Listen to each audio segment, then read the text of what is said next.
The year is 1999. That sentence brings me back to my senior kindergarten class when I was 5 years old, where we used to read out the date on the blackboard every single day. The year 1999 exists as a stain in my mind. However, as a memory that will not go away, no matter how I try to forget it. 1999 marked the year I lost my first tooth. The first time on a plane, and unfortunately, the early loss of my childhood innocence. That one memory refuses to be wiped. It all started with that new, or old now, TV. At that time, Pokemon was the latest fad to hit the school. Pokemon cards, games, stickers, and the most popular of all, the TV show. So, of course, every time I came home from school, I would stay glued to the TV until Pokemon came on at 5 o'clock. The only problem was that my dad watched the news at 5:30, and Pokemon episodes were back to back, which meant I had to miss an episode every day, something I whined on and on about. My dad got tired of hearing me complain every day. That must be why he went and bought another TV. My dad put the TV he bought in my room. Fortunately, it was just an old, small tube TV, with rabbit ears even. It also only had 20 channels available, not including the one Pokemon was on. I didn't care though, I was just thrilled I had my own TV in my room. After surfing through the channels, I came to the conclusion that only Channel 2, TVO Kids, was worth watching. So I watched that for a while. It wasn't for another few months until I discovered Channel 21. One day in April, I was flipping through the channels, trying to see if Pokemon was on. I pressed Channel 21 into the remote, hoping there would be more channels, and to my delight, there was. My dad was surprised too, but he let me watch it because it seemed to have kids' programs on. The channel was called Caledon Local 21, and later I found out it was indeed broadcasted from the town of Caledon, Ontario, a town very close to my city. The shows I saw on Caledon Local 21 looked poorly made, and I never understood what was going on in them half the time. However, as I grew up, every time I thought of that channel, I realized more and more how messed up the shows were. I had to ask myself, what the hell was I watching? The following is a list of shows and episodes I remember seeing on Caledon Local 21. How I remember such detail even disturbs me, but I guess things like this stand out in your mind for a while. Channel only ran a few shows, probably because it was only operational between 4 and 9 p.m. April 1999. Mr. Bear's Cellar, Episode 12. Very sketchy name if you were to look at it nowadays. The show featured a guy wearing a bear mascot costume who would get a new visitor into his cellar every day. It was always some kid. The show was filmed with a camcorder, and not a very high quality one either. The police asked me a lot of questions about this show. The episode started with Mr. Bear sitting at a table playing checkers by himself. He sat there playing for a bit until there was a knock on the door. The camera would then look up the stairs looking at the door, where there was another knock. Mr. Bear climbed the stairs and opened the door to reveal two young children. One was a boy about my age, and the other was a girl who looked about 8. Mr. Bear danced in delight and then started talking to the kids. I couldn't hear any of them that well. I remember Mr. Bear led the kids into the cellar, which was quite dark, only lit by a small oil lamp on the table.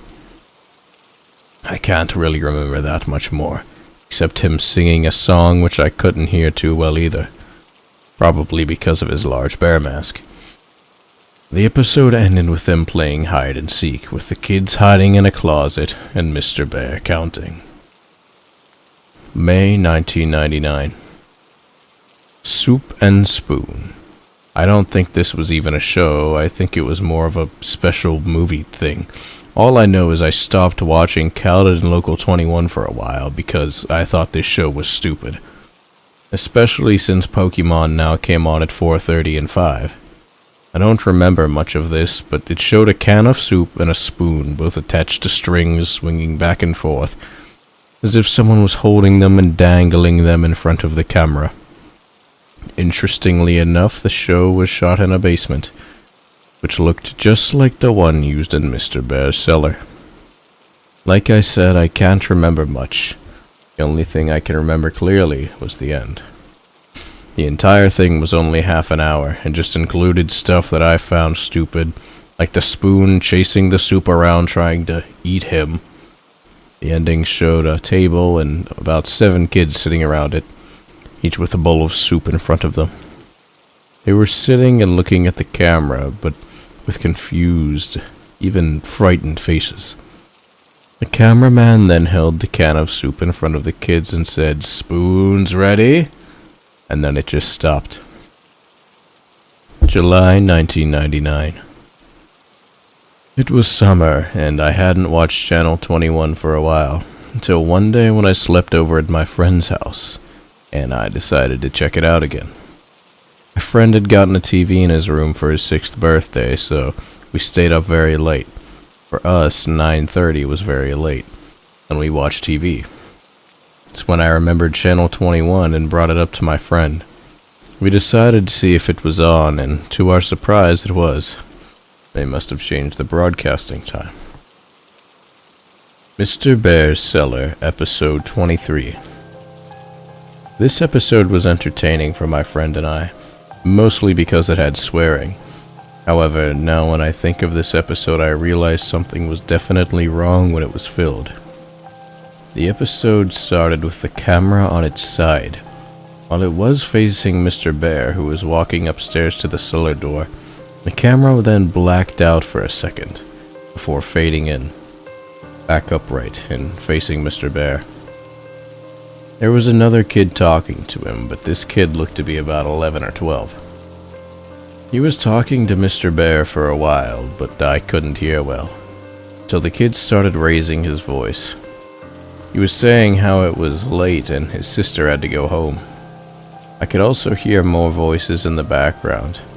I remember Mr. Bear clearly saying, "Get the fuck out, you're not invited," with a deep voice muffled by the bear mask.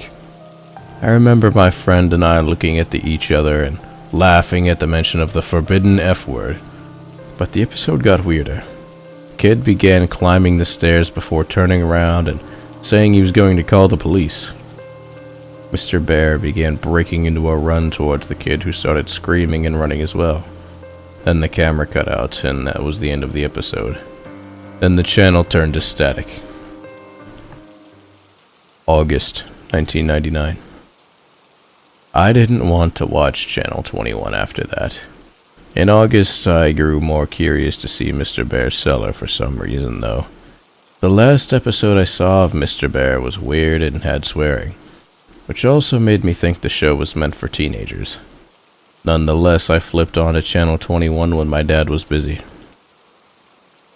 Mr. Bear's Cellar, Episode 28. Apparently, this episode had been playing the entire month of August. It was studied a lot by the police. The entire episode was just Mr. Bear sitting in a chair talking to the audience. "Hello, kids. Do you want to visit my cellar? If you do, please write me a letter at this address." The screen then switched to a white screen with a multicolored letters reading the address. And that was what remained for the rest of the episode.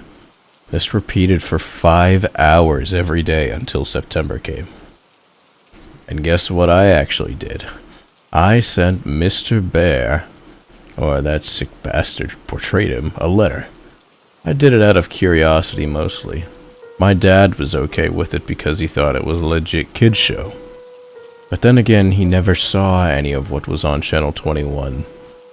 So I wrote a letter using my best writing possible. I think I just said how I wanted to meet Mr. Bear, So my dad sent the letter to the address he put on the TV. It stayed on all day anyways for some reason. It took about a week to get a response, which I was surprised I did. I still have the letter I received on August 15th, 1999. The letter read, "Dear Elliot, thank you ever so much for your letter. I would love to have you in my cellar. We play games, watch movies, and go fire camping in the middle of the woods. Come to my house at," the police cut out this address, "Caledon, Ontario, Canada. I extremely look forward to having fun with you. Love, Mr. Bear." I can't believe my dad never found this sketchy, because he actually took me to the house. And then that's when the police became involved. Those endless questions, those pictures of terrified kids, the woods. That brings me to why I'm writing this blog. That psycho and his friends did some fucked up shit back then. And now it seems he's trying to get into contact with me again. The entire police thing is coming back. That has brought 1999 back to me. Over a decade later, it's happening again. November 14th, 2009. People have been emailing me asking what exactly happened in 1999. I will get to that. Those weird TV shows I was watching apparently were meant to attract kids to Mr. Bear's house. What Mr. Bear did shocked the entire town. My dad actually drove me to Caledon, along with the address Mr. Bear left on the letter. The house was actually in the outskirts of the town and the open farmland. I still remember that house. It looked like an older farmhouse that looked to have been built in the early 1900s. The windows were all boarded up, and the house looked into a state of disrepair. As we walked up to the house, I remember my dad checking the address over and over again, looking at this house in belief. Then the door opened. I expected Mr. Bear to be at the door, but I was surprised to see a police officer emerge from the creaking doorway. The officer began talking to my dad, while I quickly asked if that was Mr. Bear's house. The officer's face cringed, and he muttered, "Oh God," or something like that. He started talking quietly to my dad so that I couldn't hear, although my dad told me to go to the car anyway. And then we just went home.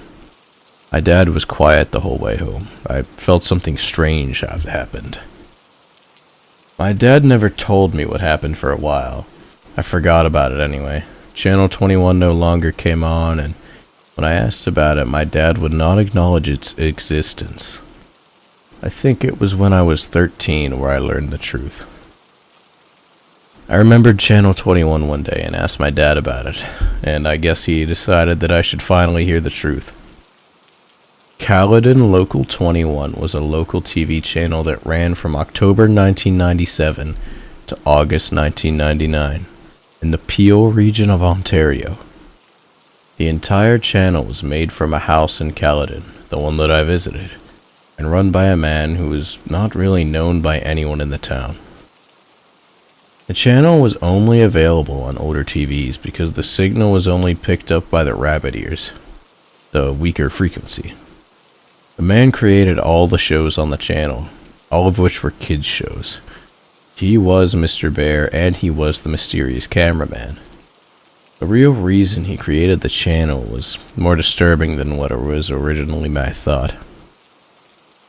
As you might have already guessed, he kidnapped kids and held them in his cellar. But while most people thought he was a serial child molester, he really wanted to use the kids for another purpose.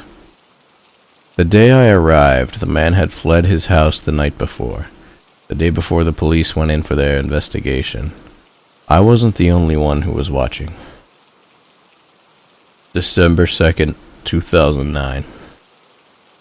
Sorry for not answering any questions for so long. I haven't accessed my email account for some time. Anyway, let me finally set things straight about what I know. Back in October, I visited the house previously owned by the man who ran Caledon Local 21. 2 women lived there, operating a daycare business. How ironic. Now to answer the questions that you guys emailed to me. Question: who else watched Caledon Local 21? Answer: I know other people watched it for sure, including those kids who wound up at Mr. Bear's house. After some Google searches, I found a few people on the Neoseeker forums who were discussing shows from Caledon Local 21. They talked about the 2 shows I watched, but also another 2 shows that I'd never seen before. Username I Am Real Life seemed to know all the shows that were broadcasted on Channel 21. Here are the 2 I've never heard of. The Fallen Angel and Life. I Am Real Life described it as a fairly boring show about a guy rambling on in front of the camera about how he must please Satan and appease him before it's too late. Paint with the Soul. I Am Real Life and another user called Siggy92 were discussing this show. He described it as sort of like the Blair Witch, as it consisted of a cameraman wandering around a forest at night, doing nothing that interesting. I'll go looking for the conversation and see if I can get the link. Question: where is Mr. Bear, or the guy who wore the costume? Answer: if I did know, I would have said earlier. I have no idea where this guy is, or if he's dead or alive. When I see my dad's friend next time, I'll have to ask him about this. Maybe I can get a more definite answer. Question: what did Mr. Bear do to the children? Answer: this is by far the most common question I've been asked.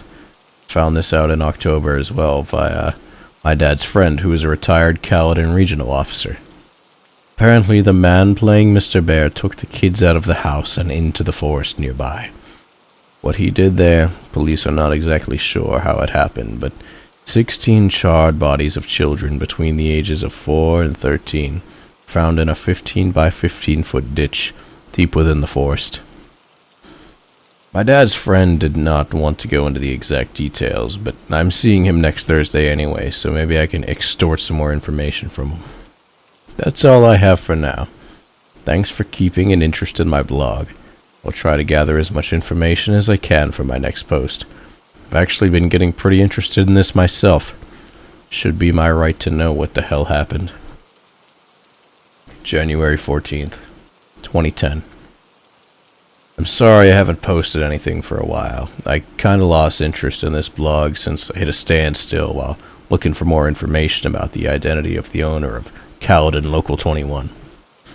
However, a few weeks ago I struck gold. I found some answers surprisingly from the father of a kid I used to babysit. He lives just across from my street, and I used to look after his kids when they were younger. And he currently doesn't have a job either. He used to live near the woods outside of Caledon and witness the owner's activities in the woods. His name is Anthony Paulo. When he lived in the small bungalow outside the woods, he would often venture in to smoke a joint of weed or 2 before returning to his work as a wood craftsman. Paulo described that sometimes he would hear voices of children coming from deeper within the woods, as well as a glowing light off in the distance. He told me these events started in late 1997, around the time Caledon Local 21 began airing. He apparently was annoyed by this happening every once in a while and actually went to investigate. He then described what the whole scene looked like when he got there. There was a group of kids, about 13 to 17 of them, ages 5 to 12, gathered around a large fire pit with burning flames. With them was a single adult. Paulo talked to the man, noting his unusual, unkempt appearance of a crack addict, as well as his constant twitching, and asked what he was doing out in the forest with children. The man said they were on a camping trip, something they did frequently, so he didn't suspect anything. Caledon has one of the lowest crime rates in Canada. And he simply left it at that and told them to be quieter. Paulo then paused for a while before telling me that they never became quieter. In fact, sometimes he heard loud chanting from the children in an unknown language. He didn't bother meeting with the man again as he was moving away. I told Paulo that the man was probably the owner of Caledon Local 21, but he doubted it, as he'd heard that the man was moving to Pickering by several other residents near that area. Here's what I now know. The man would take kids into the woods regularly for camping. The fire pit Paulo described may be the hole the bodies of the children were found in. The children Paulo saw are probably the ones that were found dead. The man moved to a city called Pickering, a smaller city east of Toronto. I'll discuss this with my dad's friend, the ex-cop, and see if this matches anything the police knew about the man. I also want to see if he has any other knowledge of what was aired on Caledon Local 21. February 10th, 2010. Good news, guys. I talked to my dad's friend and he disclosed a lot of information to me. First, I asked if the police had any information on the man who ran Local 21, and he replied that they have only had the same leads for years and never found a suspect. However, the Peel Region Police do have some of the tapes found in the house Caledon Local 21 was broadcasted from. He took me over so I could watch a few. I guess I haven't said much about him yet. His name's Mitchell Wilson. Pretty nice guy, and seems to understand my thirst for knowledge on what happened during the late 90s in that house. He feels it was wrong that my dad went so long without telling me much. He took me to the Davis Road Police Station. If you don't know, it's the largest station in Caledon. Each of the main stations around Peel have some of the tapes. I was able to watch all of the footage that the Davis Road Station has. Unfortunately, I wasn't allowed to take any tapes home for obvious reasons. Paint with the Soul, Episode 10. Garbage Thrown Away. Paint with the Soul was one of the shows that I Am Real Life and Siggy92 discussed on NeoSeeker. I told the police about this and they informed me that 12 episodes of the show were made and broadcasted between December 5th, 1997 and January 8th, 1998. Exactly as I Am Real Life had described, the episode opened with the cameraman wandering around in a forest. It appeared to be during the evening, as it seemed that the sun was setting. The cameraman walked along a path until he got to an area where there was a lot of garbage lying in the leaves. The camera looked around at the various wrappers, bottles, bags, and boxes, making sure each item got a few seconds of screen time. The camera then focused on a single area before the man spoke. I recall he spoke in a very timid, quiet voice, and I swear I've heard it somewhere else before, like on another Caledon Local 21 show. I could barely hear what he was saying, but he mainly talked about how humans are garbage, or something that had to do with saving ourselves by cleaning up the garbage, which is us. It actually sounded really stupid, but still a feeling of dread came over me. I mean, that forest was probably where those bodies were found, right? Mr. Bear's Cellar, Episode 25. When the police administrator brought this tape in, I actually said, "Oh shit," and chuckled out loud a bit. Of course, I got stares from the staff, but Wilson explained to them about my experience with Mr. Bear and how I still kept the letters he sent me. Like the previous episodes, this one included a guy wearing a bear mascot costume. The episode began with Mr. Bear waddling over to his cellar door with a bottle of orange juice in his paws. On the ground were 16 shot glasses as well as a small bottle that contained an unknown liquid. Mr. Bear poured an equal amount of orange juice into each glass before opening the smaller bottle and depositing one drop into the glasses. Mr. Bear then went off camera. There were some minor sounds, and then Mr. Bear emerged from behind the camera's location. Following him were 16 children. Some looked as young as 4, while others looked like they were practically teenagers. As the children entered, the administrator commented that this is the only episode that showed all 16 victims. The kids all looked rather content except for this one who had visible bruises on his face, and unlike the other kids, he had a more fearful expression. He also looked to be about 11 or 12, which caused me to recognize him. He was the kid who had asked about his sister and subsequently met an unknown fate at the end of episode 23. That episode I watched during July 1999. When I told the administrator this, he confirmed it was the same kid. He was also featured in episode 24, an episode that only aired once at 3 o'clock in July 1999. The police haven't found this tape. Mr. Bear broke into song singing about citrus fruits and how good vitamin C was for you. I could barely hear the lyrics, muffled by his bare head. The kids all drank their juice, the one from episode 23 doing it rather reluctantly, and the episode ended. After viewing the tapes in possession of the Davis Road Police Station, I'm satisfied, but only temporarily. Still want to know the full story. Police just keep giving me the same crap about the creator of Caledon Local 21 being a fetishist pedophile, as well as an apparent cultist. I'll sign off for now, get into university first, and get information later. Hopefully I'll get back to this blog as soon as possible. May 8th, 2010. Last month, I finally got my G2 license. In Ontario, Canada, this allows you to drive a car by yourself, as well as some passengers after 6 months. I, of course, took advantage of this and drove into Caledon for a little Sunday drive. Since I haven't updated this blog in a while, I figured I might as well visit the house where the infamous channel of my childhood was located.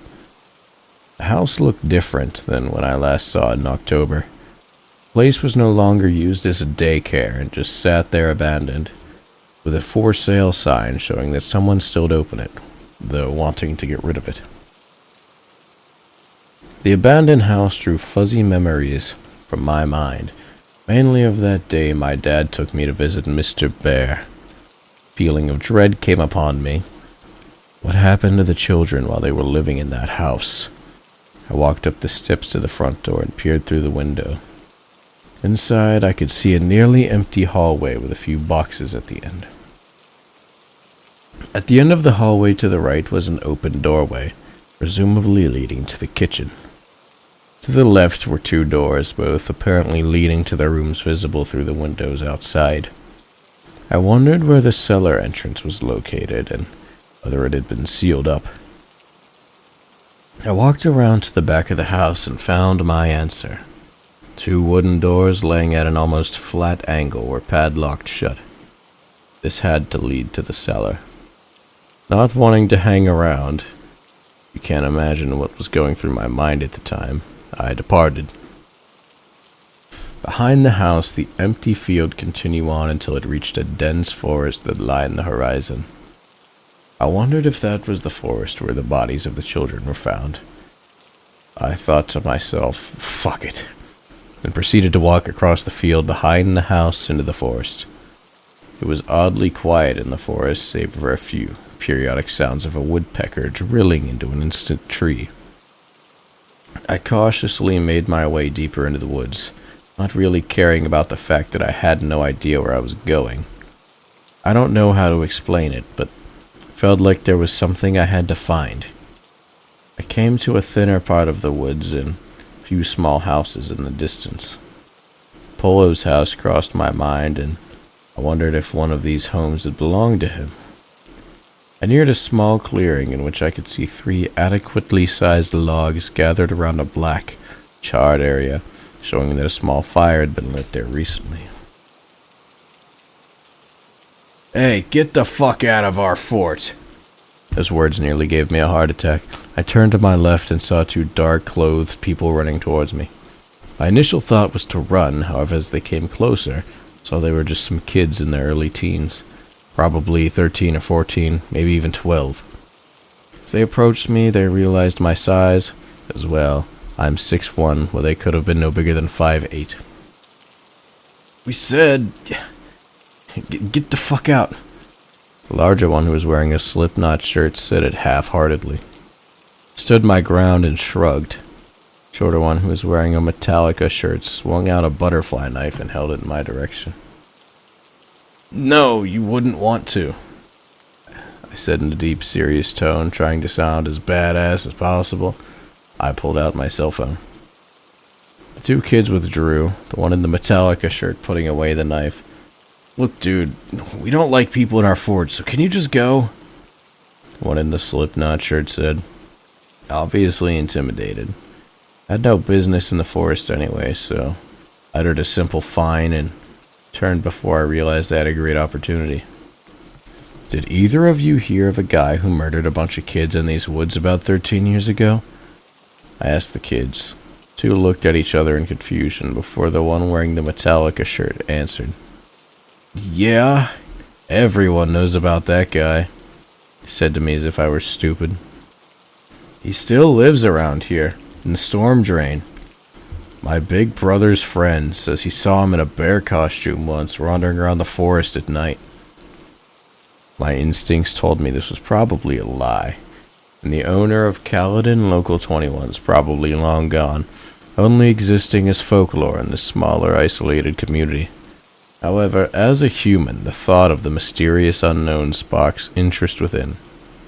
And where is the storm drain? I asked, just out of curiosity. Kid in the Metallica shirt stared at me for a few moments. His eyes were full of annoyance yet curiosity for me. You're not from around here, are you? Why'd you even come here? Now, I do admit I was slightly startled by the nature of his question. However, I figured I might as well explain why I was there, just in case people mistook my intentions. I told the two kids about my experience with the man and Caledon Local 21, that I'd come to maybe seek out some sort of closure. Kids seemed familiar with the channel as they smiled and looked at each other. I mentioned it. They also became more understanding and gave me a detailed description on how to get to the storm drain. Shortly after, I decided to just turn around the way I came and head back to the house, leaving the kids at their fort. But now you're probably wondering why I left out such detail about what the kids told me just now. Is it because I'm choosing to conclude what I have gathered now? Here's what the kids told me in detail. The storm drain lies ahead of the kids' fort in the same direction that I was heading, and this drain ends at a small river where access water is drained out. Near here is a small playground. Kids told me that people rarely use it though. The man supposedly lives in the large pipe that rainwater drains out of. People have seen him, although always either wearing a bear mask or the mask in a full-body bear costume. Note that I don't believe this is actually true, and probably just a myth made up by the residents of Caledon. The story doesn't seem plausible in any way. Why has no one called the police? Doesn't this guy look suspicious? I may visit the storm drain, not because I believe the story, but because I want an excuse to visit Caledon again. If this blog doesn't die, with no more tapes to watch, I don't know what to talk about anymore. Thanks for continuing to support me. I know many are looking forward to more information about what happened in Caledon to the year 1999. I will do my best to continue my research into the topic. Elliot out. October 7th, 2010. Nearly 5 months since I last updated. I'm guessing everyone pretty much thinks I was dead, right?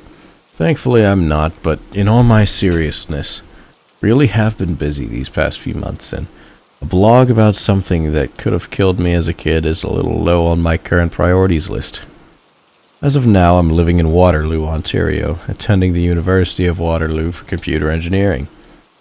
As you can imagine, engineering's no walk in the park, so obviously I nearly forgot about this blog. But as you can see now, I am back. I remembered to visit the storm drain the kids from the Caledon Forest told me about. It was out in a clearing between the wooded areas nearby a marsh. Unfortunately, I found absolutely nothing, save for a turtle that retreated into its built-in home when it saw me. I took a picture of the pipe, which I've posted as well. Let me tell you, it was not a storm drain like they said it was. What I saw was a simple pipe, possibly to channel the excess water from the marsh. When I returned from Caledon, however, I simply kept putting off uploading everything until I forgot about my blog. It just didn't seem important anymore. It wasn't until only recently that I'm now interested in my case again. On September 10th, I received an email from the email address returntheb@hotmail.com. Funny, right? Well, it gets better. This is the email the guy sent me. Dear Elliot, my dear, dear boy. You see, this story may or may not be true, but it could happen. There are many slots for airtime. If you have money, you can have a public access TV channel. Some public access channels share airtime, like EWTN, a religious channel based out of Michigan. It shows Catholic-based programming, but during off-air hours have independent shows or just blue screen. Cable networks have empty channels available for rent space, so the scenario of a pedo renting a channel on basic TV is not far-fetched at all. However, public access TV is widely reviewed and can be terminated at any time. These are not the rules for the United States. These are the rules for Canada, where this story took place. So if this happened in the US, the pedo would be tracked and arrested immediately. Yes, this story could happen, but it is unlikely. 100 fuzzy hugs, Mr. Bear. Obviously, this letter's fake. It sounds almost corrupted, but still. Would like to thank whoever sent it, though they could use some English lessons as half the words are misspelled. Just reading this letter creeped me out, but because of it, I'm now full of this new interest to continue my blog. Guess it's just funny trying to pursue the mysteries I've always questioned. Now my roommate knows about all of this. He thought the letter was real and actually seemed more scared than I was for a second. But then I shrugged it off, so he did too. I mean, what are the chances of this being real? How would Mr. Bear know all this about the public access TV and about when I went to Caledon on those occasions? More or less know my email or me still be interested in his cellar. Gonna send a reply to return the bee. Just looking at that email address, you can tell someone wanted to freak me out. But it didn't really work. Though, whoever you are, thank you for sparking my interest back into the full matter. Maybe I can find out more about what happened to Mr. Bear. Hopefully, because although I don't buy that email, part of me still feels anxious. Thank you for all of those who are still following. To November 7th, 2010. Can't believe this blog hasn't been deleted yet. Haven't posted anything for so long. I have my reasons and I'd rather not discuss them. It's been a rather traumatic year for me. Some of you are right. I shouldn't have gone back to trying to relive the mysteries of my childhood. But I couldn't resist. It's been over a year since my last post and a lot has happened. So let's recap where I'm at right now with regards to the whole Mr. Bear. Return the bee at hotmail.com is no longer in use. I tried to reply to the email, but I got no reply. Tried again a while back, but I still got no response. I've actually moved up to Ottawa for university, so I haven't been back to Caledon or back home in the Peel region for a while. Had my reasons for leaving, as you could guess why. I've had to make a new email account because people keep prank mailing me pretending to be Mr. Bear. Thanks a lot, guys. Why have I ventured back into this blog? Mitchell Wilson, the ex-cop, gave me a phone call on October 23rd about a tape that was found in a branch of the Brampton Public Library. It's in my hometown, in case you haven't picked up on that. He claims he isn't allowed to discuss the contents of the tape with me as it's still in evidence, but he asked me to come check it out when I return home. The tape got the gears grinding again because we all know what was on the last tapes I saw. I can only imagine what can be on this one. Guessing it must have been something to do with Caledon Local 21. January 21st, 2011. It's been a long year for me. University's been giving me the usual sleepless nights, especially since I transferred to Ottawa, which is the place to party. But now I'm back home with my dad in Brampton, the town I grew up in. Got home on the 18th of December and have been visiting with friends and family. Or at least that I would have rather have done. Now that festive holiday cheer that I usually have at this time of the month is absent. To answer the hundreds of emails and comments I got, yes, I saw the tapes that the ex-cop showed me. These tapes, however, act as a curse. I want to know more, yet I want to forget everything. I couldn't help it. I needed to see those tapes, not just for myself, but for all of you who are just as intrigued as I am by that ominous man in a bear suit from my past.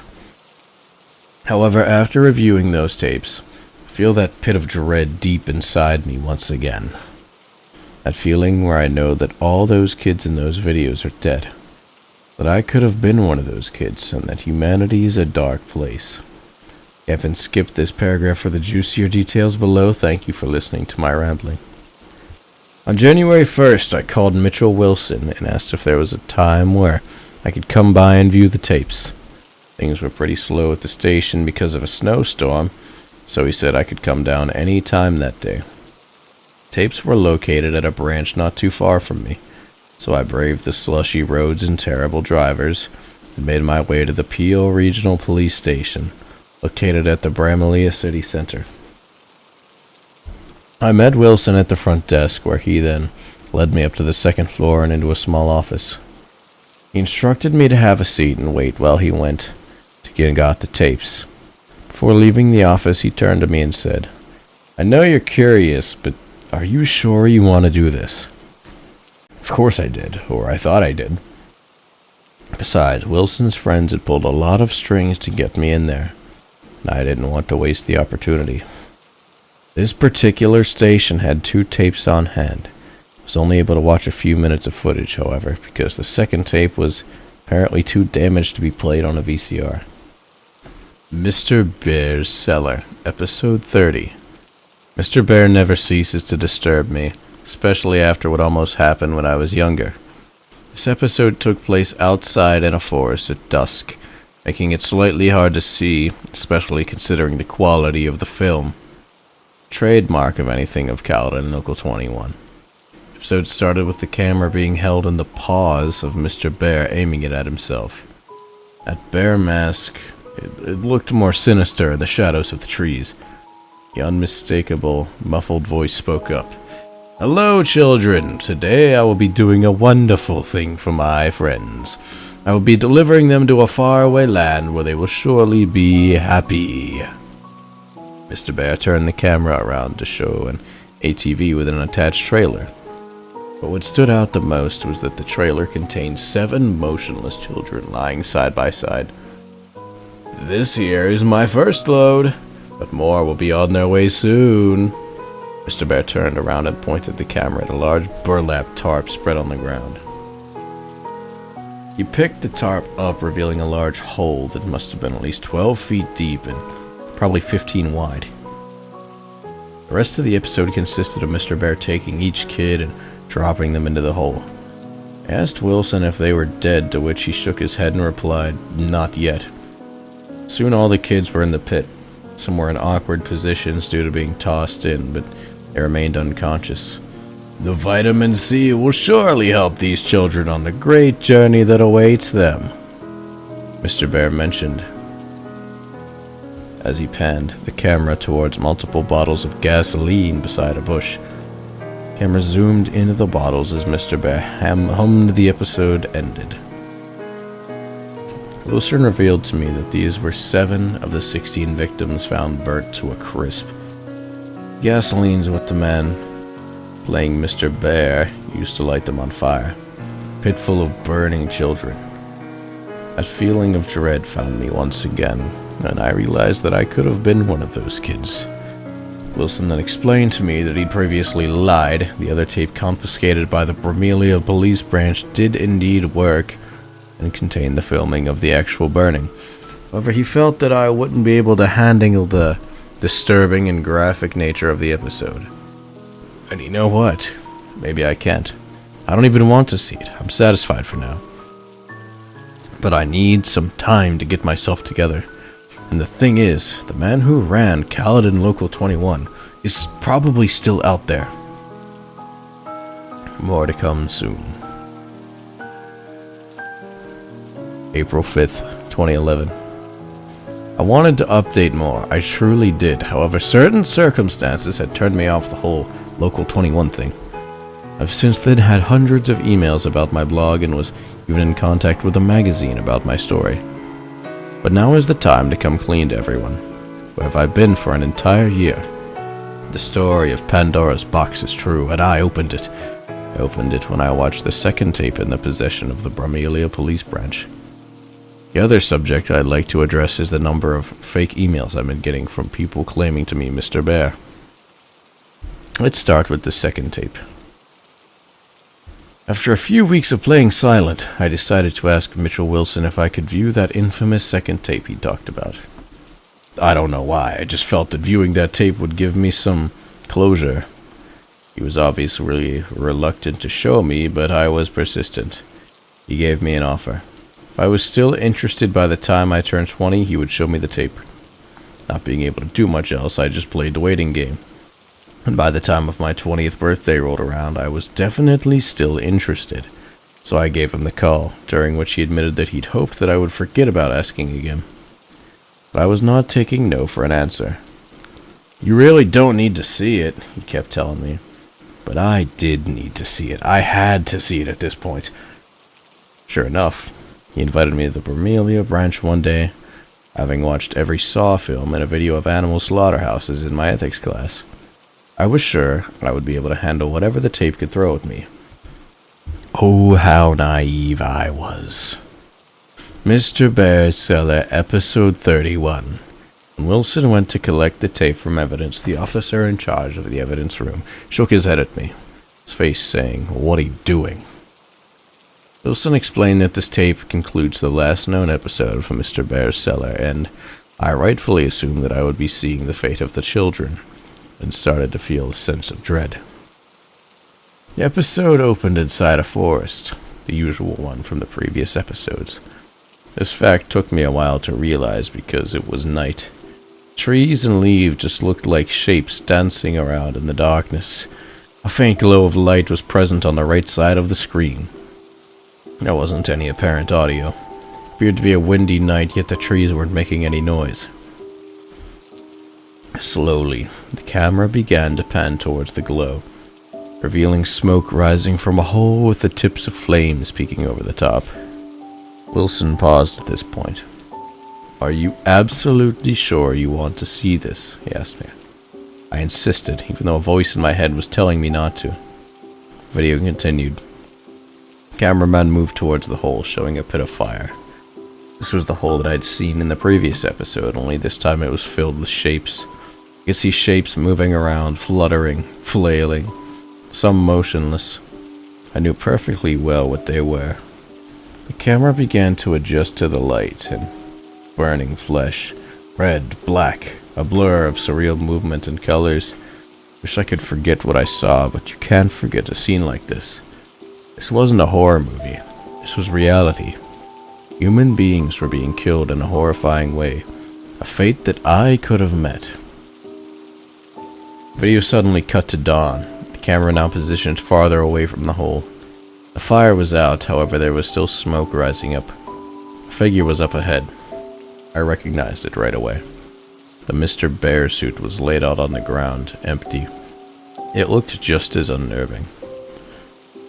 The suit was laid out in the shape of a cross. The cameraman did a lap around the suit, treating it like a treasured artifact. Placed at the head of the suit was a sign. In bold red letters, INRI was printed. The cameraman moved back to the end of the suit, zooming into the bear's face, and then the episode ended. I was speechless.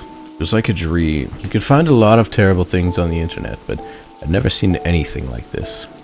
Wilson asked if I was okay, and I replied with yes. I assured him as we left that I was fine and that the video gave me some closure over the whole incident. He didn't seem too confident in me though, but he left it at that. He was right. I had nightmares for weeks. I didn't give up. I didn't care about the whole thing anymore. A sick man burned a bunch of kids alive, attracting them with fake kids' TV channel. I could have been one of his victims, yet I'm still here. I suppose I should be grateful, but I feel guilty. Am I still here only by pure luck? 10 months later, I'm back. But now I need to address something else. My email's been flooded with messages. Some people ask for more details, some if I can upload the tapes. Some claim to be Mr. Bear. I cannot get the tapes uploaded as they're in police possession, and I have no idea how to transfer VHS onto a computer. As for people pretending to be Mr. Bear, you're not fooling me. You have dozens of people pretending to be the same person. It doesn't work. I've even seen a fake Kaladin Local 21 YouTube channel, which is cute, but still not real. Even more annoying is the fact that someone hacked my account just to put up some demented poem about me on this blog. I'll leave it in the entry above this one, just to show you. I've contacted my webmaster about the entry and was told that it was posted on Halloween. Attached to the email, paintwithb@aol.com, which is probably just another joke email. I'm over episode 31 now. The images of what I saw will stick with me forever, but I want to do one last hurrah. Get into contact with Mitchell Wilson again and hopefully get to set up with the tapes in the possession of the other PO police branches. Try to update you guys as soon as I can. Thank you for everyone who still reads this.